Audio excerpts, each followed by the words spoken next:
मेरे साथ बोलिए, भारत माता की। क्यों भाई, क्या हो गया पुणे वालों की आवाज को? ऐसी आवाज नहीं चलेगी भाई। मेरे साथ दोनों हाथ उठाकर शिवाजी महाराज का जयकारा लगाएंगे। जय जय जय जय जय शिवाजी, जय जय जय जय जय भवानी।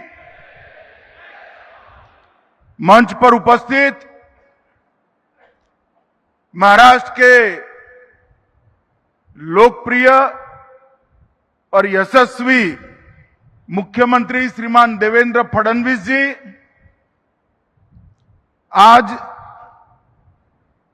जिनको तिलक राष्ट्रीय पुरस्कार से सम्मानित कर रहे हैं, ऐसे अणिशुद्ध देशभक्त, जन्मजात देशभक्त श्रीमान अजीत डोभाल जी, महाराष्ट्र के उप मुख्यमंत्री श्री एकनाथ शिंदे जी, श्रीमती सुनेत्रा पवार जी, सहकारिता मंत्रालय में मेरे साथी श्री मुरलीधर महल जी, भाजपा के वरिष्ठ नेता और महाराष्ट्र सरकार के उच्च और तकनीकी शिक्षा मंत्री चंद्रकांत दादा पाटिल जी, महाराष्ट्र सरकार के मंत्री उदय सावंत जी, हमारे प्रदेश अध्यक्ष रविंद्र चौहान जी, doctor Rohit Tilak ji, doctor Geetali Tilak ji, doctor Pranati Tilak ji, यहीं की विधायक और मंत्री महाराष्ट्र सरकार में माधुरीताई मिसाल जी, और आज इस सभागार में अजीत जी के सम्मान में एकत्रित आए हुए पुणे के सभी भाइयों बहनों को मेरा राम राम नमस्कार। मित्रों, आज महान देशभक्त, महान स्वतंत्रता सेनानी, दूरदृष्टा और एक प्रखर पत्रकार लोकमान्य बाल गंगाधर तिलक जी की 106वीं पुण्यतिथि है।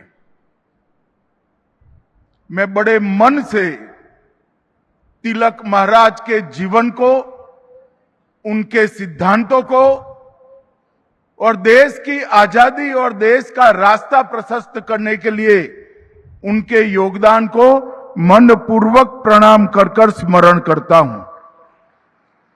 आज अन्ना भाऊ साठे जी का भी जन्मदिन है।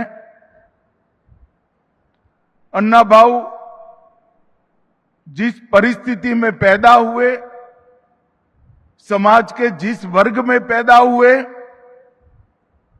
मातंग समाज से पैदा होकर बहुत अल्प काल का शिक्षा प्राप्त कर अपने आप, कोई व्यक्ति कैसे अपने आप को शिक्षित करता है, इसका अगर पूरे भारत में उदाहरण ढूंढना है तो अन्ना भाऊ साठे जी एकमात्र उदाहरण है।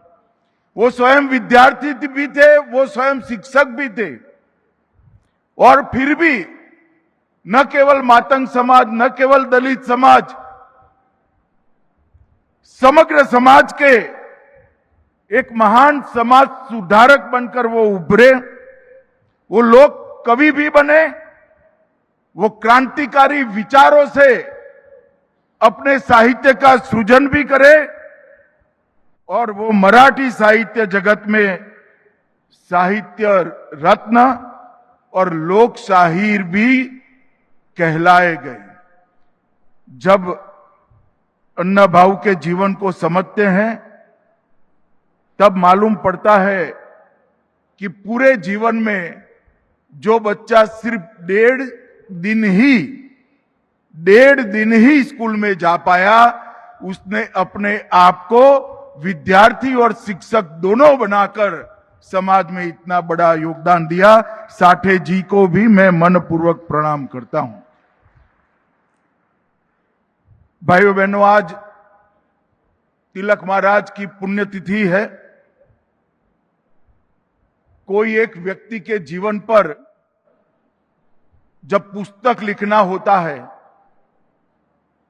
तो उसके बहुत सारे चैप्टर होते हैं, प्रकरण होते हैं। उनके जीवन में उन्होंने जिस जिस विषय पर योगदान दिया है, जो जो घटनाएं घटी हैं, वो चैप्टर में रेखांकित की जाती हैं। मगर तिलक महाराज पर अगर पुस्तक लिखना है तो चैप्टरों से ही पूरा पुस्तक भर जाएगा। इतना बड़ा योगदान तिलक महाराज का भारत के स्वातंत्र संग्राम में। तिलक महाराज स्वातंत्र संग्राम को एक नई दिशा में, एक नया अर्थ देने के लिए उन्होंने एक महान उद्घोषणा की, स्वराज मेरा जन्मसिद्ध अधिकार है। इस देश की जनता को स्वराज कोई दे नहीं सकता। इस देश की जनता का यह अधिकार है और उसको हम प्राप्त कर रहेंगे। पुनेरी पगड़ी पहनकर जब वो गौरव के साथ वो बात बोले होंगे, मैं कई बार आंख बंद कर सोचता हूं कैसा दैदीप्यमान वो पल होगा जब उन्होंने अमर वाक्य घोषित किया होगा। यही भूमि से शिवाजी महाराज ने स्वराज की घोषणा की थी। उस वक्त उन्होंने कहा था, स्वराज मतलब शासन नहीं, सिर्फ शासन नहीं, स्वराज मतलब हमारा शासन, हमारी भाषा, हमारी संस्कृति और हमारा धर्म, ये जब प्रस्थापित होता है तभी पूर्ण स्वराज की प्राप्ति होती है। और तिलक महाराज ने भी अपने जीवन में स्वराज के आंदोलन के साथ, स्वतंत्रता के आंदोलन के साथ जनता को जोड़ने का काम किया। और उन्होंने स्वतंत्रता आंदोलन में एक नए प्रकार के राष्ट्रवाद का जन्म दिया, सांस्कृतिक राष्ट्रवाद का। राष्ट्रवादी कई लोग हुए, मगर तिलक महाराज ने जब गणपति उत्सव और शिवाजी महोत्सव शुरू किया, उन्होंने राष्ट्रवाद को देखते देखते सांस्कृतिक राष्ट्रवाद में बदलने का काम किया।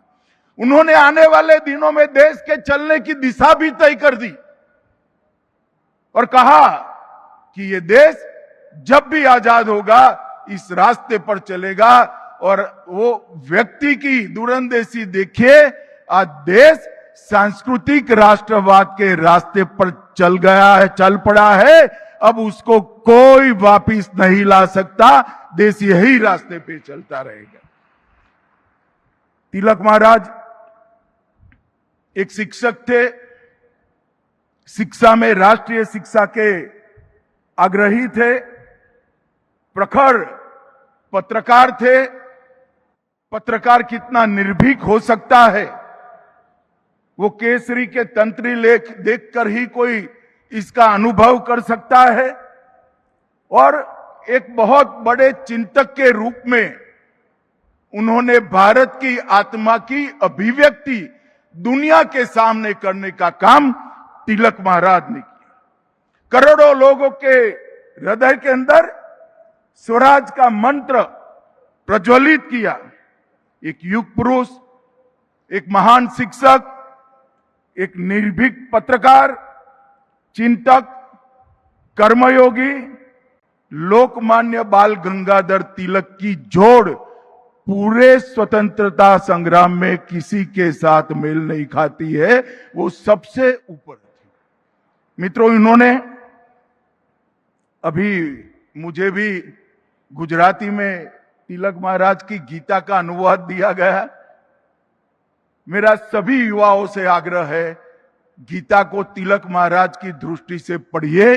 आपके जीवन में कभी आप गलती नहीं कर पाएंगे, ये मैं आपको गारंटी देता हूं। ये जो ग्रंथ है वो श्रीमद् भगवत गीता का व्यवहारू स्वरूप क्या हो सकता। एक आम आदमी, एक विद्यार्थी, एक युवा, एक किशोर, एक नागरिक भगवत गीता को कैसे जी सकता है, उसका व्यवहारू स्वरूप तिलक महाराज ने हम सबके सामने रखने का काम। उन्होंने उस जमाने में new English school, Deccan education society और फर्ग्यूसन कॉलेज तक की पूरी शिक्षा की चक्र की व्यवस्था पुणे में करने की व्यवस्था की। और उन्होंने बुद्धि को ज्ञान देना ये शिक्षा का काम है। ये मंत्र दिया, चरित्र को दृढ़ीभूत करना वो शिक्षा का काम है। और शिक्षा प्राप्त कर कर जो बड़े होते हैं वो सभी भारत माता के चरणों में समर्पित करे, वो शिक्षा है। वो व्याख्या उन्होंने की। अंग्रेज अगर किसी अखबार से डरते थे तो केसरी और द मराठा से डरते थे, और उसमें अखबार से ज्यादा तिलक महाराज का बहुत बड़ा योगदान था। उन्होंने पहली बार प्रस्तापित किया था कि राष्ट्र की चेतना को जगाए बगैर स्वतंत्रता अगर मिलती भी है तो वो स्वतंत्रता का कोई मूल्य नहीं है। राष्ट्र की चेतना को जगाकर ही स्वतंत्रता प्राप्त करनी चाहिए। दूसरा उन्होंने कहा था, संगठन के बगैर, जनशक्ति के बगैर राष्ट्र शक्ति कभी निर्मित नहीं हो सकती। और उन्होंने कई प्रकार के उत्सवों के माध्यम से न केवल महाराष्ट्र, देश भर की जनता को संगठित करने का काम किया। आत्मनिर्भरता, अनुशासन और उत्तरदायित्व को भी, कर्तव्य को भी, इनके स्वराज पर के जितने भाषण हुए हैं उसको पढ़ोगे तो मालूम पड़ेगा कि आत्मनिर्भरता वो भी स्वराज का हिस्सा है, अनुशासन, डिसिप्लिन वो भी समाज का हिस्सा है, स्वराज का हिस्सा है, और कर्तव्य भाव देश के प्रति, हमारे संविधान के प्रति, वो भी स्वराज का हिस्सा है। मैं मानता हूं कि एक ही व्यक्ति ने अपने एक जीवन में इतने सारे काम किए कि जब तिलक महाराज का देह शांत हुआ, महात्मा गांधी को भी कहना पड़ा ये लोकमान्य थे, लोगों में सबसे लोकप्रिय तिलक महाराज थे। और ये बात हम सब के लिए बहुत अकूट प्रेरणा का स्रोत है। उनका जीवन, उनका कवन जो बोले हैं, जो लिखा है, वो आज के युवा और किशोरों के लिए प्रेरणा स्रोत है। मैं सभी को मन पूर्वक अपील करना चाहता हूं, तिलक महाराज को पढ़िए, आपको मालूम पड़ेगा कि तिलक महाराज का लेखनी कभी कालबाह्य नहीं होगा, ये एटर्नल है, हमेशा देश का मार्गदर्शन करता रहेगा। मित्रों, आज मैं लोकमान्य तिलक राष्ट्रीय पुरस्कार अभी अभी श्रीमान अजीत डोभाल जी को दिया गया, वो देने के लिए आया हूं। मैं तिलक स्मारक ट्रस्ट का हृदय से धन्यवाद देना चाहता हूं कि अजीत डोभाल जी को पुरस्कार देने के लिए उन्होंने मुझे बुलाया और मुझे ये मौका मिला। मित्रों, हमारे समाज जीवन में पुरस्कार को तमका मानते हैं। पुरस्कार तमका नहीं है।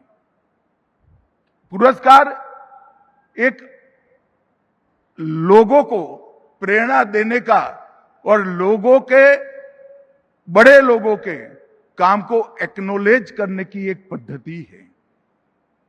कोई व्यक्ति जब समाज के किसी भी क्षेत्र में बहुत बड़ा काम करता है तब वो व्यक्ति नहीं रह जाता है, वो इससे आगे कई गुना आगे निकल जाता है। और समाज का दायित्व है, उत्तरदायित्व है कि ऐसी व्यक्तियों का सम्मान करना। ऐसी व्यक्तियों का जब सम्मान होता है तब समाज के कृतज्ञ भाव का तो एक प्रकार से निर्वहन होता ही है, क्योंकि जिन्होंने पूरा जीवन समाज के लिए दिया उनको पुरस्कृत करना वो समाज का उत्तरदायित्व है। परंतु इसके साथ साथ ऐसे व्यक्तित्व के तरह जीने का भी कई सारे लोगों को प्रेरणा मिलता है, जो ये परंपरा को निरंतर बनता है। और मैं मानता हूं कि आज तिलक पुरस्कार जो अजीत डोभाल जी ने को मिला है, इस देश के लिए जीने वाले, इस देश के लिए काम करने वाले हर क्षेत्र के नागरिकों के लिए ये बहुत बड़ा प्रेरणा का स्थान बनेगा। इसमें मेरे मन में कोई संशय नहीं है। मैं फिर से एक बार अजीत जी को पुरस्कार देने के लिए और पुरस्कार देने के लिए मुझे बुलाने के लिए तिलक स्मारक ट्रस्ट का हृदयपूर्वक धन्यवाद करना चाहता हूं। मित्रों, मैं गुजरात में गृह मंत्री था, तब से अजीत डोभाल जी को जानता हूं। हमारे यहां एक सीरियल बॉम्ब ब्लास्ट हुआ था, मेरा अजीत जी से कोई परिचय नहीं था। मुझे नरेंद्र मोदी जी ने, उस वक्त गुजरात के मुख्यमंत्री थे, उन्होंने कहा था कि सिर्फ ये बॉम्ब ब्लास्ट नहीं, बॉम्ब ब्लास्ट के पीछे जो लोग हैं और देश भर में जितने बॉम्ब ब्लास्ट हुए हैं उसकी जांच गुजरात पुलिस ने करनी चाहिए और आप अजीत डोभाल जी को बुलाइए और उनके साथ, आपके अफसरों के साथ बैठकर चर्चा करिए। मुझे याद है मेरे घर पर अजीत जी आए थे, दोपहर का वक्त था और उन्होंने जो टिप्स दी थी इसका परिणाम ये था कि न केवल अहमदाबाद बॉम्ब ब्लास्ट, देश भर के 13 बॉम्ब ब्लास्ट एक साथ गुजरात पुलिस ने रिजॉल्व किए थे। ये बहुत बड़ी उपलब्धि। जब मोदी जी 2014 में प्रधानमंत्री बने, उन्होंने सबसे पहला अपॉइंटमेंट प्रधानमंत्री के नाते किया था, तो प्रिंसिपल सेक्रेटरी का नहीं किया था, अजीत डोभाल जी के एनएसए के रूप में चयन करने का काम। और मोदी जी के कालखंड का जब भी इतिहास लिखा जाएगा, आंतरिक सुरक्षा और बाहरी सुरक्षा की कोई मीमांसा करेगा तो स्पष्ट रूप से अजीत डोभाल जी के लिए उसको एक स्वर्णिम पृष्ठ रिजर्व रखना ही रखना पड़ेगा, इसमें किसी को संशय नहीं। मोदी जी गुजरात में थे तब से चर्चा करते थे किस देश की विदेश नीति में रीढ़ की हड्डी का अभाव दिखाई पड़ता है। जब वो प्रधानमंत्री बने, मैंने पहले पार्टी के अध्यक्ष के रूप में और इनके कैबिनेट के साथी के रूप में बारीकी से देखा है। आज भारत की विदेश नीति रीढ़ की हड्डी वाली विदेश नीति बनी है, इसमें कोई डिनाई नहीं कर सकता। हमने सम्मान के साथ दुनिया में हमारा स्थान मजबूत किया है और मोदी सरकार ने ये जो अचीव किया है उसमें भी अजीत डोभाल जी का बहुत बड़ा योगदान है। मित्रों, एक युवा अधिकारी गढ़वाल से आकर 72 में 68 में आईपीएस बनता है। शुरुआती करियर में ही केरल की इनकी कैडर छोड़कर आईबी के डेप्यूटेशन पर आना और फिर 72 से लेकर जब डीआईबी बने तब तक सतत आईबी के ऑफिसर के रूप में हर चुनौती जो देश के सामने आई उसके लिए इनको ही डीआईबी जो उस वक्त के थे उन्होंने नियुक्त किया। पूर्वोत्तर, सिक्किम, जम्मू कश्मीर, पंजाब, पाकिस्तान में रहकर कई जगह पे इन्होंने एक अद्भुत योगदान देने का काम किया है, जिसका चित्रांकन और जिसका मूल्यांकन संभव ही नहीं। क्योंकि आईबी के जो अफसर करते हैं, जो उनकी ड्यूटी निभाते हैं, वो कभी पूर्ण रूप से घोषित नहीं होती।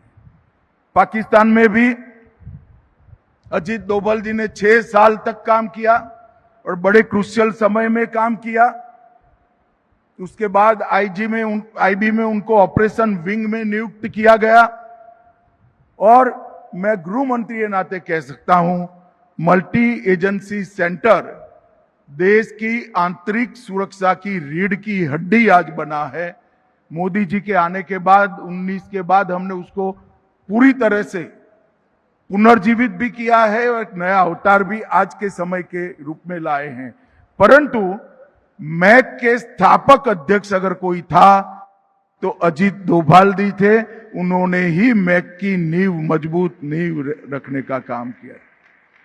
2004 में डीआईबी बने और डीआईबी बनने के बाद 2005 में वो सेवानिवृत्त हुए। मित्रों, उसके बाद भी विवेकानंद इंटरनेशनल फाउंडेशन के माध्यम से भारत की विदेश नीति, भारत की आंतरिक सुरक्षा और भारत की बाहरी सुरक्षा ये सुनिश्चित करने के लिए लगातार वो अनेक सालों तक काम करें। 2005 से 14 का विवेकानंद इंटरनेशनल फाउंडेशन के अध्यक्ष के रूप में उनका कार्यकाल और वहां पर जो चिंताएं की गई, चर्चाएं की गई, जो निष्कर्ष पर पहुंचा गया, वो निष्कर्ष सारा रिजोल्यूशन में और किताबों में बंद था।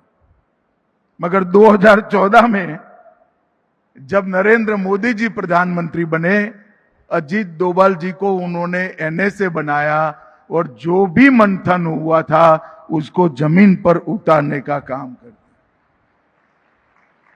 अजीत डोभाल जी को हम एनएसए के रूप में जानते हैं, मगर हम नहीं जानते क्योंकि ऐसी चीजों का प्रचार नहीं होता है।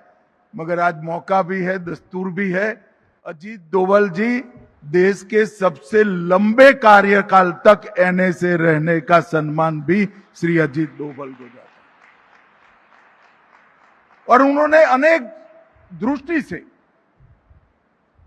भारत की सेना को आधुनिक बनाना, समसामयिक परिवर्तन करना, सेना के अंदर टेक्नोलॉजी और वीरता दोनों का एक अद्भुत फाइन ट्यूनिंग करना, कई प्रकार के बड़े फैसले अजीत जी के कार्यकाल में नरेंद्र मोदी जी ने लिए हैं। और नरेंद्र मोदी जी के फैसलों के पीछे डोभाल जी का बहुत लंबा अनुभव सिद्ध सलाह भी होता था। और बहुत, मैं एक वाक्य में भी कहना चाहता हूं, हमारी सेना की सुरक्षा क्षमता और आक्रामक क्षमता को आमूल चूर परिवर्तित करने का काम ये 12 साल में नरेंद्र मोदी जी ने किया है और इसमें डोभाल साहब का बहुत बड़ा योगदान है। इसलिए जब मुझे ट्रस्ट का फोन आया कि श्री अजीत डोभाल जी को हमारी कमेटी ने इस वर्ष के तिलक पुरस्कार के लिए चयन किया है, अगर आप आ सकते हैं तो हमें अच्छा लगेगा। मैं कहूं आपको तो अच्छा लगेगा नहीं लगेगा मुझे मालूम नहीं है, मगर डोभाल साहब को पुरस्कार देते हुए मुझे बहुत अच्छा लगेगा, मैं जरूर आऊंगा। और मित्रों, आज हमने इस सभागार में बैठकर तिलक महाराज की भूमि पर, शिवाजी महाराज की भूमि पर, पेशवाओं की भूमि पर हमने एक बहुत स्तुत्य काम किया है। एक अणिशुद्ध देशभक्त, एक जन्मजात देशभक्त का सम्मान करने का मैं ईश्वर को प्रार्थना करता हूं और देश भर के कई लोग करते हैं कि अजीत डोभाल जी शतायु हो और लंबे समय पर तक पूर्ण स्वास्थ्य के साथ अपना योगदान देश की सुरक्षा के लिए देते रहे। और मैं फिर से एक बार तिलक स्मारक ट्रस्ट को भी बहुत बहुत धन्यवाद करना चाहता हूं कि इन्होंने एक बहुत स्तुत्य काम किया है कि अजीत डोभाल जी को महान तिलक स्मारक से अवार्ड से आपने पुरस्कृत किया है। इसके लिए हम सब आपका धन्यवाद करते हैं। मेरी बात यहीं समाप्त करता हूं। वंदे मातरम।